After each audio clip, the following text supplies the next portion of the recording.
Pension 3,000 ఉండే pension 4,000 పెట్టిన ఘనత చంద్రబాబుది. అనేక రకాలుగా రైతులకు కానీ మరి ఈరోజు మన యువ నాయకుడు మంత్రి ఐటీ శాఖ మంత్రి చెప్తున్నాడు, నిరుద్యోగులకి ఈ ఆంధ్రప్రదేశ్లో ప్రతి ఒక్కరు ఉద్యోగం చేయాలి.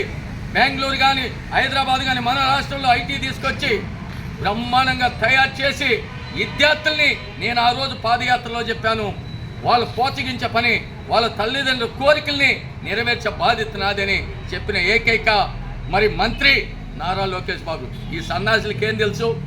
ఒక్కడికన్నా ఒక మంత్రి గురించి తెలుసా? ఒకడికన్నా ఒక శాఖ తెలుసా? ఇది తెలుగుదేశానికి వైఎస్ఆర్ పార్టీకి నక్కకు నాగలో తేడా ఉంది. ఒక ఆంధ్రప్రదేశ్ సృష్టికర్త, ఆంధ్రప్రదేశ్ని అభివృద్ధిలో నడిపించిన వ్యక్తి నారా చంద్రబాబు నాయుడు. జగన్మోహన్ రెడ్డి అనే ఒక వ్యక్తి షాడిస్టు, ఆర్థిక నేరగాడు, సొంత బాబాయిని చంపిన వ్యక్తి. అతని రాజకీయం గురించి ఏం తెలుసు?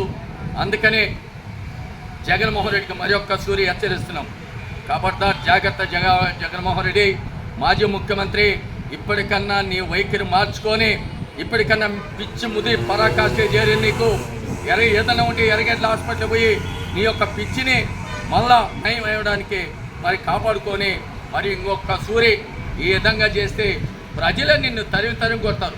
ఇన్ని రోజులు బేరాలు కట్టుకొని పర్దాలు కట్టుకొని ముఖ్యమంత్రిగా పోయావా? మనిషి అనేవాడు మానవత్వం ఉండాలా. అందుకని దయచేసి మరొక్క సూరి హెచ్చరిస్తున్నాం జగన్మోహన్ రెడ్డికి, ఖబర్దార్ జాగ్రత్త. అందరికీ నమస్కారం. జగన్మోహన్ రెడ్డి గారు ఇంకా అతనికి ఓడిపోయి 11 సీట్లు రాష్ట్ర ప్రజలు ఇచ్చిన ఇంకా శవ రాజకీయాలు చేయాలని, శవాల మీద రాజకీయాలు చేయాలని జగన్మోహన్ రెడ్డి గారు మరి మొన్న చూసాం వినుకొండలో.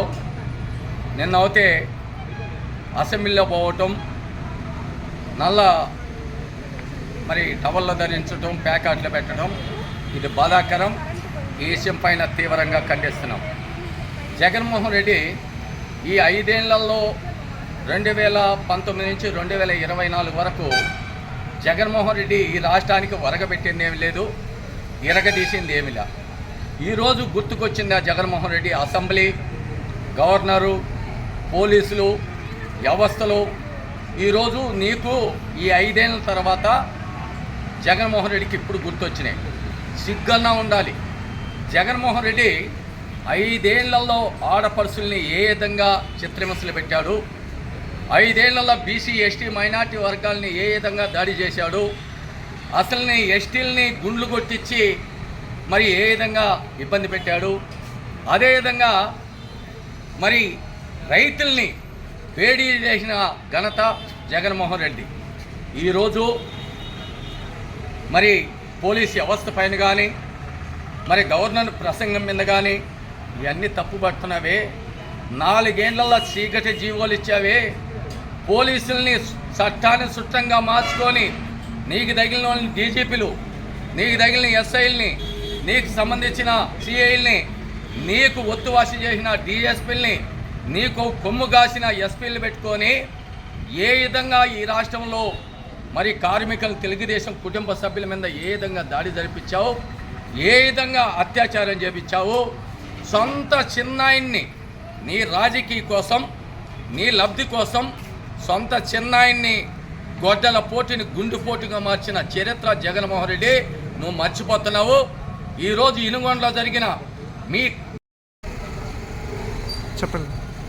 మీ పార్టీకి సంబంధించిన వ్యక్తులు, ఇనుగొండలో ఒకేసారి పార్టీలో ఉన్న వ్యక్తులు సొంత కషలతో వాళ్ళ లావాదేవీల కోసం వాళ్ళు ఒకరికొకరు దూషించుకొని హత్య చేయబడినది. దాని రాజకీయ కులమాలని, రాజకీయ లబ్ధి కోసం నువ్వు ఆడబోయి పరామర్శించిన తర్వాత అక్కడ తెలుగుదేశం పార్టీకి సంబంధించిన హత్య చేసినని మాట్లాడుతూ ఇది బాధాకరం. ఈ విషయం పైన తీవ్రంగా ఖండిస్తున్నాం. ఒక్క కార్యకర్తలు, మీ పార్టీకి సంబంధించిన వ్యక్తులు తోకాలే తొండం లేదు. తిరుపతిలో మా బోడోళ్ళు అంటే ఎవరు? అటువంటి వ్యక్తులకి హత్య చేయబడింది టీడీపీ కార్యకర్తలను, 2 వైఎస్ఆర్ పార్టీలు. వాళ్ళ కోసం అంత తపన పడుతున్నవే.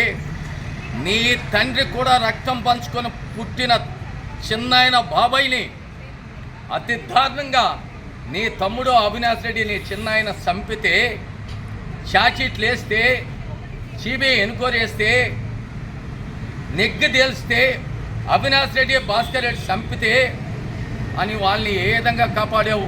మీ చిన్నాయన కోసం ఒక్క రోజున ప్రెస్ మీట్ పెట్టి నా చిన్నాయన్ని అతి దారుణంగా చంపారు, వాళ్ళని శిక్షించాలి, లా అండ్ ఆర్డర్ మెయింటైన్ చేయాలి, ఎవరున్నాయని ఆ పొద్దున మాట్లాడినావా? సిగ్గు లేకుండా, ఎగ్గు లేకుండా ఈ రాష్ట్రంలో నువ్వు ఉండకూడదు, నీ పరిపాలన బాగలేదని తరిమి కొట్టారు. ఇంకా బుద్ధెన్న ఉందా నీకు మాట్లాడేకి? సిగ్గు చర్మ అనేది అనిపించలేదా? అసలు నీ మంత్రులకు ఒక్కడికన్నా తల తోక అనేవాడు ఒక్కడికి లేదు. ఏ మంత్రి ఏ శాఖలో ఉండాలని ఎవరికి తెలియదు. ఇరిగేషన్ అంటే ఏదోకో తెలియదు. సివిల్ సప్లై అంటే వాడు మరి పాన్పరాకులు పిచ్చోడు కొడాలనానికి వాడికి సివిల్ సప్లై ఇచ్చారు. వాడు సన్నబియ్యమని చెప్పిన సన్నాసి ఆఖరికి ఇప్పుడు కేసు ఇరుక్కున్నాడు. మరి ఆ విధంగా రోజా టూరిజమిజం పక్కనే నగిరి ఉంది. ఆ అమ్మకైతే అసలు ఇంకా చిగ్గు మానం అనేది లేదు. తరిమి కొట్టినారు నగిరి నుంచి. ఆ అమ్మకు టూరిజం అంటే యాపొద్దు టూరిజం గురించి యాపొద్దు మాట్లాడుతూ తిరుమల కొండ పోయి పుణ్యక్షేత్రంలో పోయి రాజకీయాలు మాట్లాడిన వల్లనే ఆ అమ్మకు ఆ విధంగా జరిగింది. ఇంకోడు అంబటి రాంబాబు వాడు భోగి మంటల కాడ మరి డ్యాన్స్ చేసుకునేది సరిపోతుంది, మళ్ళీ ఇరిగేషన్ మినిస్టర్ అంట. ఇంకోడు పిచ్చోడు ఎవరు గుడివాడు అమర్నాథ్, అతను ఐటీ మినిస్టర్ అంట. ఎవరికైనా ఇట పాపం నిరుద్యోగులకి ఎప్పుడైనా ఒక ఉద్యోగం కావాలని ఎప్పుడైనా ప్రయత్నం చేసినాడు ఈ యదవులు. వీళ్ళు మంత్రులు, వీళ్ళు వాళ్ళకి శాఖలు, ఈరోజు రాజకీయం వ్యవస్థలు సంక్షేమం. అసలు బుద్ధి సిగ్గు మానం ఉండేవాళ్ళు అయితే కరెక్ట్గా నెల రోజుల్లో మీరు 5 సంవత్సరాల చైనా రాజకీయ సంక్షేమ పథకాల్ని మరి ప్రవేశపెట్టిన ఘనత తెలుగుదేశం పార్టీ నారా చంద్రబాబు నాయుడు. మరి అదేవిధంగా పవన్ కళ్యాణ్ బీజేపీ 3 పార్టీలు కలిసి ఈరోజు ఈ రాష్ట్రాన్ని పరుగులు పెట్టిస్తున్నారు, అభివృద్ధిని సృష్టిస్తున్నారు. చూస్తున్నాం అసెంబ్లీలో కూడా ఏ విధంగా మనం వాళ్ళు ఏదో బుద్ధి లేని ఎదవలు వాళ్ళు ఏదైనా దాడులు చేసింటే దానికి మనం లీగల్గా పదాం, వాళ్ళకి మనకు తేడా లేదని మన అధినేత నారా చంద్రబాబు నాయుడు తెలియజేస్తున్నాడు. అంతేకాకుండా ఈరోజు ఇసుక గురించి కూడా కార్మికులు ఎంతోమంది మరి రోడ్డు మీద పడితే 35 లక్షల మంది కార్మికుల్ని రోడ్డు మీదకి తీసుకొచ్చి ఇసుక పాలసీ తీసుకొచ్చిన ఎదవలు ఎవరన్నా అంటే వైఎస్ఆర్ పార్టీలో సంబంధించిన వాళ్ళు. ఆ ఇసుకని ఉచితంగా ఇచ్చేదానికి ఈరోజు ప్రభుత్వం శ్రీకారం చుట్టింది. ఒక ఎదవ మాట్లాడుతున్నాడు, బిచ్చిగోడికి వేసినట్టుగా 5 రూపాయలు అన్నం వేస్తాంట. రే చిగ్గు ఇగ్గు లేని ఎదవలారా, అన్నం అంటే ఏందనుకున్నావు? అన్నం ఉంటేనే ఈరోజు బతకగలుగుతాం. అన్న క్యాంటీన్ దొరకకుండా నిరుపేదలకు, కూలివాడికి, ఎవరన్నా పాపం విదేశ పక్క రాష్ట్రాల నుంచి వచ్చిన వాడికి డబ్బులు లేని పరిస్థితిలో 5 రూపాయలకే కడుపు నిండా అన్నం పెట్టి వాడిని కడుపు నింపిన ఘనత తెలుగుదేశం పార్టీది నారా చంద్రబాబు నాయుడు. అసలు ఎదవలకి ఏం తెలుసు? రైతుల గురించి ఏం తెలుసు? ఆ రోజు చెప్పాడు, ఈ ఎదవలకి అన్నం తినప్పుడన్నా గుర్తురాదా?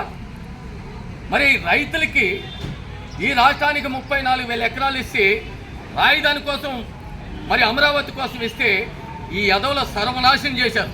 ఈ చేతగాని ముఖ్యమంత్రి దద్దమ్మ మాజీ ముఖ్యమంత్రి జగన్మోహన్ రెడ్డి, అప్పుడు ముఖ్యమంత్రి జగన్మోహన్ రెడ్డి ఆ రోజు ప్రాంతాలకు శిక్ష పెట్టని చెప్పిన ఎదవలో మరి ఆ అమరావతిని ఆ రోడ్లని శిథిలం పట్టించి వాళ్ళు ఆ అసెంబ్లీలో కారు కూతలు కూసిన వాళ్ళు ఆ అసెంబ్లీ అనేది మర్చిపోయి, అసెంబ్లీ అంటే ఒక దేవాలయం, ఆ అసెంబ్లీలో ఎన్నో మంచి పనులు, ఎన్నో రకాల అభివృద్ధులు ఇవన్నీ కూడా చేయాల్సింది మరి ఆ అసెంబ్లీలో తీర్మానం చేసి ప్రజాక్షేత్రంలో ప్రజలకు నిరుద్యోగులకి అన్నీ కూడా కల్పించేదానికి. అది ఆ ఒక్క రోజన్నా కానీ మీరు అసెంబ్లీ అని గుర్తుపెట్టుకొని మాట్లాడారా? ఈ ద్రవిడులు మాత్రం మాట్లాడారు. ఆఖరికి మాజీ ముఖ్యమంత్రి ఇప్పుడున్న ముఖ్యమంత్రి నారా చంద్రబాబు నాయుడు సతీమణి మీద వాణి సమయం మీద మాట్లాడారు. అందుకే దేవుడు అనేవాడు జగన్ చెప్తాడు, నేను దేవుడు ఉన్నాడు మరి దేవుడే చూసుకుంటాడు. దేవుడు ఉండే, దేవుడు లేకుండా కాదు. నీకు 11 ఛార్జ్ షీట్లు ఉన్నాయి కాబట్టి, నీకు ఈడీ జప్తు చేసింది కాబట్టి, అందుకే సిబిఐ నీకు నిగ్గు తెలిసింది కాబట్టి 11 ఛార్జ్లు ఇచ్చారు. జగన్మోహన్ రెడ్డి ఇప్పటికైనా మరి బుద్ధి జ్ఞానం తెలుసుకొని ప్రజల పక్షాన పోరాడు. ఏముంది ఏమంటావు? అయిపోయిందా? ఇంకా నీ పార్టీ ఉంటుందా? నీ పార్టీని ఇప్పటికే కాలగర్భంలో కలిపేసినారు. 2 రోజులు పోతే బంగాళాఖాతంలో కలుపుతారని తెలియజేస్తూ మరి ఒక్కసారి జగన్మోహన్ రెడ్డికి హెచ్చరిస్తున్నాం. ఒక నెలలో నువ్వు 5 సంవత్సరాలు చేయని పనులని కూడా